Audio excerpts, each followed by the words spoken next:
Bienvenidos y bienvenidas a todos y a todos. Estamos empezando el módulo quinto, Estudios psicosociales y sociopolíticos relativos a derechos y prevención de la violencia contra las mujeres. La primera parte, que es una presentación de lo que es el módulo, vamos también luego de ver los casos emblemáticos de vulneración de derechos. ¿Cuáles son los objetivos? Hay que trabajar mucho en lo que es estos estudios psicosociales y sociopolíticos, en valorar las propuestas orientadas al fortalecimiento de una perspectiva crítica y creativa de los aportes de los movimientos de mujeres en el proceso emancipatorio plurinacional de Bolivia, que nos implica que las mujeres de una u otra manera han contribuido con experiencias novedosas, significativas y con pertenencia sociocultural y política. Además, que de una u otra forma todo este proceso ha fortalecido la aplicación de herramientas y mecanismos que incidan políticamente en el proceso de transformación emancipatoria del Estado en la medida de la participación de las mujeres en lo que es la gestión pública y otros elementos. Y de igual manera, el de generar una actitud empática mediante temas de investigación con una mayor interpretación, flexibilidad y tratamiento más cualitativos de la temática de lo que es género. Cuando hablamos de las temáticas de género en lo que es el módulo, vamos a tomar en cuenta algunos elementos que son fundamentales. Los casos emblemáticos, uno en especial de vulneración de derechos de las mujeres, lo que no quiere decir que hayan otros, pero este sí es uno de los más que ha tenido una resolución de la Comisión de Derechos Humanos Internacional y que por eso lo vamos a analizar y discutir. Los avances y desafíos en la implementación de la ley número 348, que está siendo evaluada tomando en cuenta de que la gestión 2019 se va a realizar una evaluación periódica sobre el Estado en torno a algunos elementos de derechos humanos, y en ellas está la ley número 348. También tenemos la ley 246, la 243 y la 245. Cada una de ellas se refiere y está en relación a la que son la temática de género. El otro elemento fundamental es la implementación del CIPACE en el registro de aquellas personas que hayan cometido violación de derechos humanos hacia las mujeres. Y para finalizar vamos a tener un estudio comparado sobre los derechos de las mujeres realizado por la OMS y la OPS. ¿Cuál es la metodología de trabajo que vamos a tener en este penúltimo módulo? Primero, la significatividad del mismo a través de los nuevos aprendizajes que se vayan generando, la participación a través de experiencias de vida, que eso va a ser el estudio de caso fundamentalmente, la horizontalidad que vamos a tratar de lograr ya sea en los foros de estudio, en los chats y fundamentalmente en el estudio de caso, a través de relaciones promotoras de interacción, y la flexibilidad a través de ritmos y generación y construcción. ¿Qué sabemos de lo que es violencia contra las mujeres? Ya esto es un resumen de todo lo que ustedes han ido avanzando en el transcurso de lo que es el diplomado. En diciembre de 1993, la Asamblea General de las Naciones Unidas aprobó la Declaración sobre la Eliminación de la Violencia contra las Mujeres en el artículo número 1, definida como todo acto de violencia basado en la pertenencia al sexo femenino que tenga o pueda tener como resultado un daño o sufrimiento físico, sexual o psicológico para la mujer, así como las amenazas de tales actos, la coacción o la privatización arbitraria de la libertad, tanto si se producen en la vida pública como en la privada. Como ejemplos, ¿qué tipos de violencia tenemos? Hay diferentes en los ámbitos público y privado, como violencia, como ejemplos. ¿Por qué les digo como ejemplos? Ustedes deben de revisar con mayor detalle la ley 348, donde ahí ustedes van a encontrar un número mucho mayor de tipos de violencia. ¿Cuáles son las fundamentales? La física, la de lesiones y o daño corporal, la sexual, que es toda conducta que ponga en riesgo el derecho de la mujer a ejercer su propia sexualidad, la psicológica, desvalorización, intimidación, control, la que afecta a la autoestima y a la estabilidad emocional, la patrimonial y económica, que afecta a los bienes, patrimonio, recursos, controla o limita ingresos o medios de vida, y el feminicidio, la acción extrema de violencia que causa la muerte de la mujer. ¿Qué son los factores psicosociales? ¿Qué vamos a entender como factores psicosociales? Fundamentalmente son factores internos, en la medida de que hay exigencias sociales, demanda y los estresores que generalmente hacen referencia a las condiciones de vida en la cual se encuentran tanto hombres y como mujeres. ¿No? Ahí hay una cosa muy básica, ¿no? El hombre tiene que ser como mandato social el proveedor, el fuerte, el que trae el dinero, los recursos a la familia. Entonces eso se convierte muchas veces en una condición, un estresor muy fuerte. Y en el otro caso es la mujer, ¿no? Que va a producir exigencias en las personas, ¿no? En especial aquellas mujeres que tienen que ser buenas, tienen que ser abnegadas, sufridas, el hecho de tener que soportar todo aquello que la sociedad además le dice que como mujer tiene que hacerlo. Todos esos dos elementos van a configurar factores de riesgo, los cuales se encuentran en el medio ambiente, pero sobre todo existen de manera independiente de la actividad de la persona. ¿Qué quiere decir? Que hay mujeres que realmente pueden tener una actividad productiva muy amplia, muy rica, tienen trabajo, tienen todo laboralmente establecido, pero en la vida familiar un esposo que, entre comillas, tiene una conducta de celos que no le permite salir, que le controla la forma de vestir, le controla muchos elementos, hasta lo que gana, cuánto gana, pero además, ¿por qué? ¿No? Viene la exigencia, claro, tú trabajas y descuidas a los hijos o a las hijas, ¿no? Estos factores psicosociales que son internos son asumidos como condiciones objetivas. Sí, soy mujer y debo de, sí, soy hombre y tengo que, ¿no? Derivan además de la situación de la mujer, de la división sexual del trabajo, del tipo de actividad y de las relaciones que las mujeres establecen entre sí y con la sociedad. ¿Qué hablamos? ¿Qué entendemos en lo sociopolítico? Es el estudio del poder y la interacción de la personalidad, la estructura social y la política. Es interdisciplinaria. Utilizar el análisis comparativo para analizar un sistema de gobierno y su organización para comprender el clima político de la sociedad. Para comparar y analizar la historia y los datos sociológicos, las tendencias y pautas políticas que emerjan de la misma.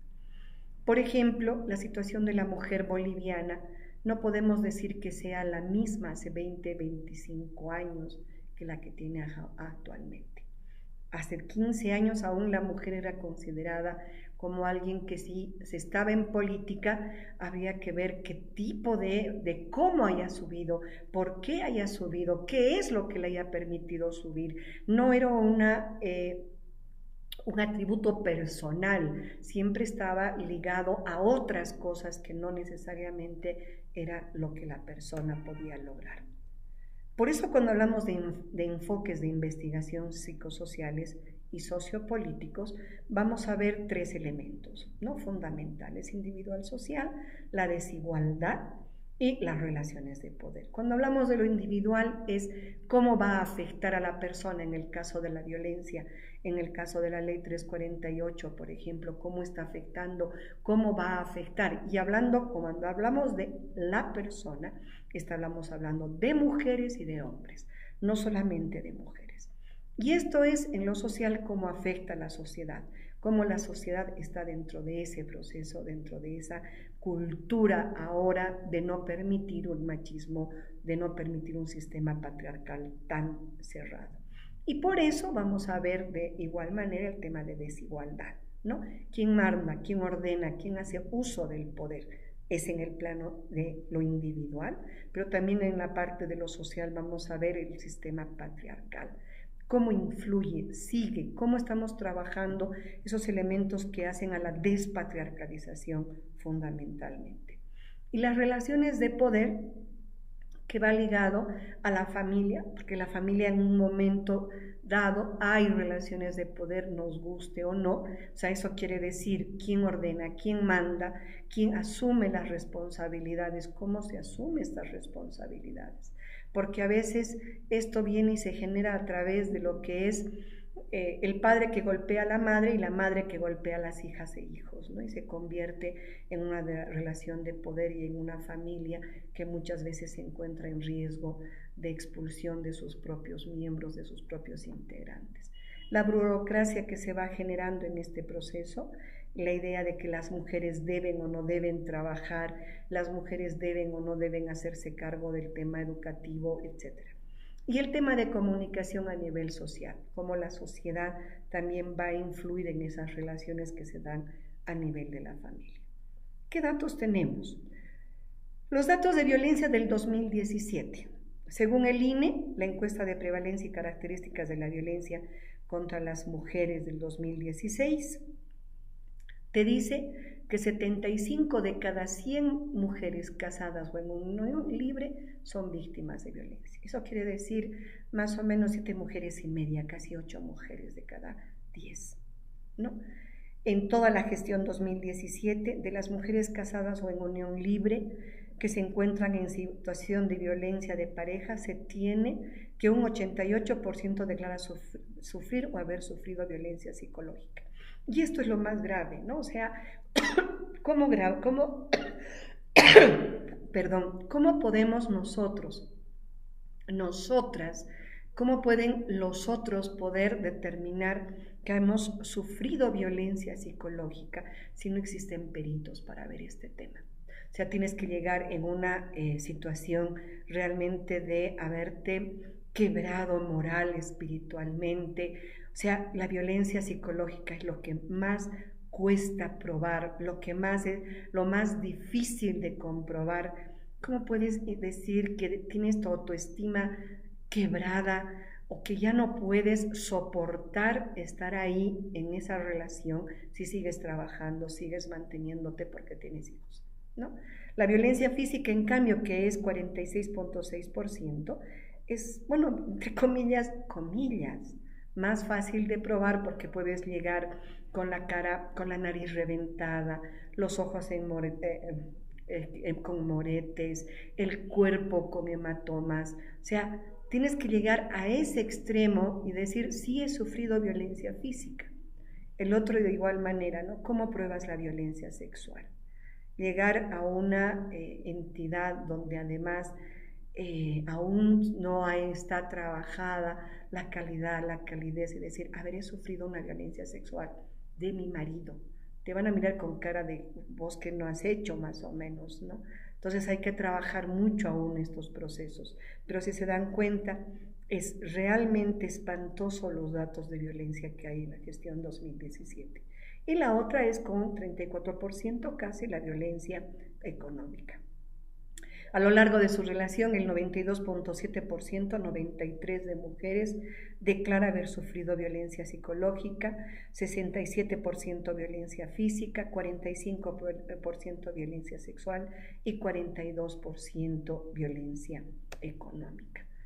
En este cuadro, ustedes con mayor detalle van a poder ver realmente la situación de la violencia en mujeres de 15 años o más de edad, casadas o en unión libre, según tipo de violencia combinada a lo largo de su relación. ¿Por qué combinada? Porque es muy difícil encontrar, lo que no quiere decir que no exista, una violencia pura totalmente. Exceptuando tal vez la psicológica y la física y la sexual en niveles bajos. Generalmente la violencia se da de manera combinada entre lo que es psicológica, física, sexual y económica. Ahí ustedes podrán ver realmente los datos que dan y ahí nos muestran que el 75% de las mujeres ha sufrido un tipo de violencia. En porcentaje, ¿qué tenemos? ¿No? Situaciones de violencia en relación a su pareja, ¿no? Psicológica a lo largo de su vida, como les decía, somos tan aguantadoras las mujeres que tenemos el 93%, física el 67%, llega un momento en que ya no podemos aguantar y se declara y se denuncia, la sexual de 45.5%, y la económica de 42%. ¿Qué quiere decir a lo largo de su vida? A partir de los 15 años puede ser una violencia que pueden darte hermanos, padres, dentro del hogar. Luego puedes tener tu relación de pareja, 16, 17, y ahora estás con 60 años y esta es tu tendencia de haber recibido violencia. En los 12 últimos meses, quiere decir, en el último año, todo lo que se ha dado en la gestión 2016, porque los datos que se presentan son para la gestión 2017, según el INE, ¿no? El 88% ha sufrido violencia psicológica, el 47% violencia física, el 35% sexual y el 34% violencia económica. O sea, de una u otra forma, las mujeres en los 12 últimos meses han tenido una forma de violencia. En este cuadro, que no se puede ver mucho los detalles, pero si ustedes pudieran agrandarlo, es interesante ver cuál es el tema o revisar lo que es el INE, la encuesta de prevalencia y características de violencia entre las mujeres de la gestión 2016 que se ha presentado el 2017, como a nivel de Bolivia, por ejemplo, la violencia psicológica es del 93%. Aún seguimos con el hecho de que la mujer no sabe, no puede. ¿Por qué? Por el solo hecho de ser mujer. Como en el área rural, por ejemplo, eso se incorpora o se tiene hasta en un 96% y en el urbana a 91.5%. Más de 80% de las mujeres separadas, divorciadas o viudas sufren violencia de pareja. En Bolivia, o sea, a pesar de que están que ya no tienen la relación, aún se mantiene esa violencia de parte de las exparejas, ¿no? El 87.8% de las mujeres separadas o divorciadas o viudas alguna vez ha sido víctima de violencia por parte de su ex esposo o su ex compañero a lo largo de su relación, de acuerdo a la encuesta de prevalencia.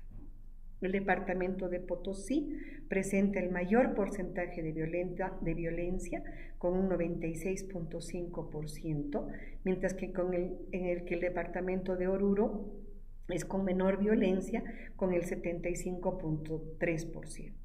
Con relación a las mujeres solteras que tuvieron o tienen pareja, o sea, que no estuvieran casadas y que están en unión libre, el 51.9, 52, vive o ha vivido situaciones de violencia. Según área de residencia, 66.6% de las mujeres en el área rural y el 48.5% del área urbana. En esta categoría, en el departamento de La Paz, refleja el más alto porcentaje de mujeres solteras en situación de violencia, con el 72.7%, seguido de Potosí con el 72.2%. Ramiro Guerrero, estos datos que están con asterisco son los datos que ustedes van a encontrar a partir de la Fiscalía. Los que están con el símbolo de numeral son los datos de ABI, fundamentalmente, ¿ya? Ramiro Guerrero informó que de enero al 20 de noviembre del 2017 se han registrado 30.743 casos de violencia, de los cuales 28.060 fue contra mujeres y 2.683 contra hombres. En el departamento de Santa Cruz es donde se registran más casos de delitos inmersos en la ley número 348, seguido por La Paz, y en tercer lugar está Cochabamba. En el mismo periodo de tiempo se tuvieron 92 casos de feminicidios. En Bolivia cada día se denuncian en promedio 5 tipos de violencias durante el primer trimestre del 2017.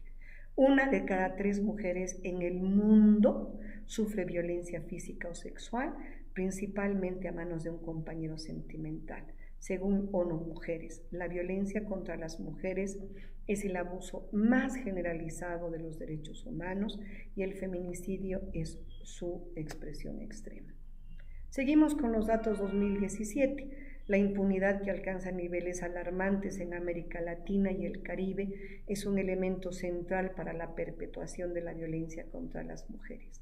Mientras persista la impunidad, las sociedades continuarán aceptando y tolerando actos de violencia contra mujeres y niñas. Esto lo ha planteado ONU Mujeres en octubre de 2016. La encuesta de prevalencia y características de la violencia contra las mujeres en Bolivia del INE indica que una de cada tres mujeres en el país justifica la violencia por parte de su pareja en determinadas circunstancias. O sea, una de cada tres sufre violencia y una de cada tres lo va a justificar. Y ahí tenemos además que no existen casos denunciados ni estadísticas sistematizadas sobre proxenetismo y violencia sexual comercial. Más del 50% de mujeres entrevistadas en un estudio reciente de ONU Mujeres sobre percepciones de las bolivianas en torno al ejercicio de derechos declararon como frecuente o muy frecuente la violencia contra la mujer en su círculo familiar o cercano. El INE nuevamente indica que una de cada tres mujeres justifica la violencia. Estos datos ustedes los pueden encontrar en los datos de la Fiscalía y en la Alianza Libre de Violencia que está su página web y en la Agencia Boliviana de Información.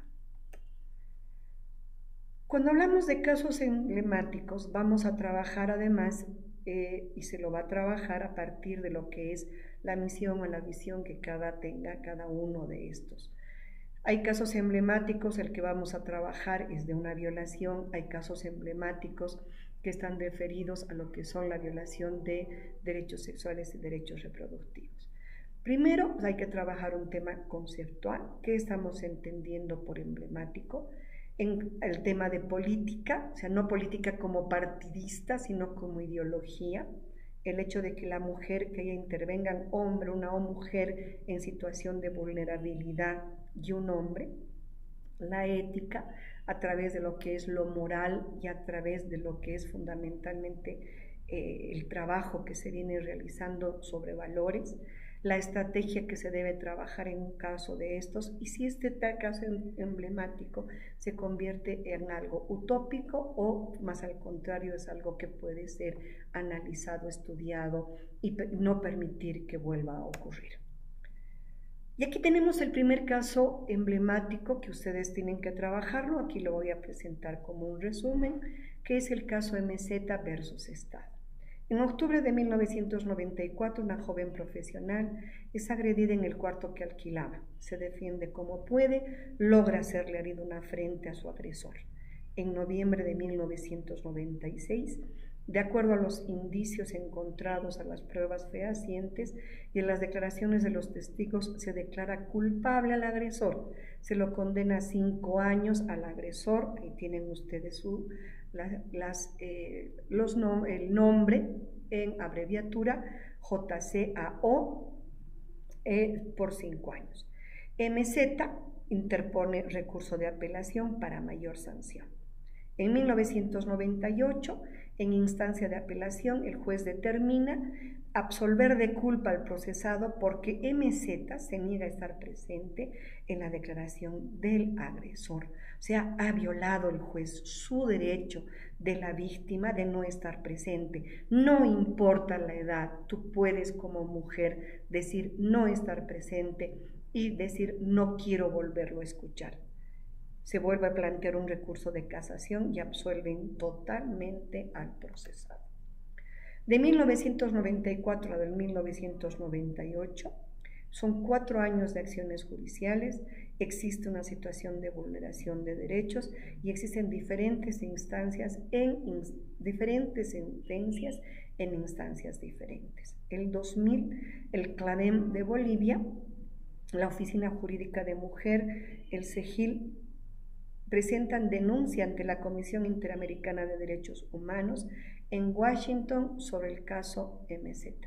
Se reevidencia y reconoce que el sistema judicial boliviano cometió una serie de violaciones a los derechos humanos de MZ, en especial de su acceso y garantía a la justicia y a un debido proceso. En marzo del 2008, el Estado boliviano asume responsabilidad internacional, firma un acuerdo de solución amistosa, adquiere varias obligaciones para garantizar a las mujeres víctimas de violencia sexual el acceso a la justicia sin ninguna discriminación. Se evidencia cómo todo este caso, el caso MZ versus Estado, se evidencia cómo el Estado, el sistema judicial, reproduce estereotipos y prejuicios de carácter patriarcales y machistas al momento de determinar y fundamentar sus resoluciones judiciales, que atentan contra los derechos de las mujeres a una vida libre de violencia física, psicológica y sexual, a la integridad, la dignidad humana, el acceso a la justicia y la protección y garantía de un debido proceso. En el transcurso del caso, en el transcurso de lo que es este módulo, vamos a ver 3 casos emblemáticos: el caso de Varinia Butrago, el caso IB versus Bolivia y el caso Dayana Kenia Zárate. Vayan pensando ustedes qué caso van a ver. O sea, vamos a ver, no tengo todavía el dato exacto del número de participantes, pero tienen que ser casi de manera igualitaria. Entonces piensen que los 5 primeros o los 8 primeros, los 10 primeros de cada uno son los que van a estar en cada caso. Pasando, digamos, los 7 o los 8 primeros, van a tener que ir a los siguientes casos. Por eso hay que ver como estrategias de aprendizaje la lectura obligatoria y básica. Van a identificar un caso para el análisis y la reflexión personal, que va a hacer la reflexión en el foro interactivo.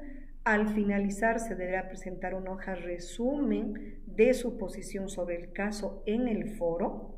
Y para esta primera parte tienen 2 tareas y 2 actividades: realizar un mapa conceptual de este primer tema y la lectura del caso MZ versus Estado, y realizar un mapa conceptual sobre el caso MZ. Muchas gracias por su atención y vamos a estar ya en contacto en este penúltimo módulo.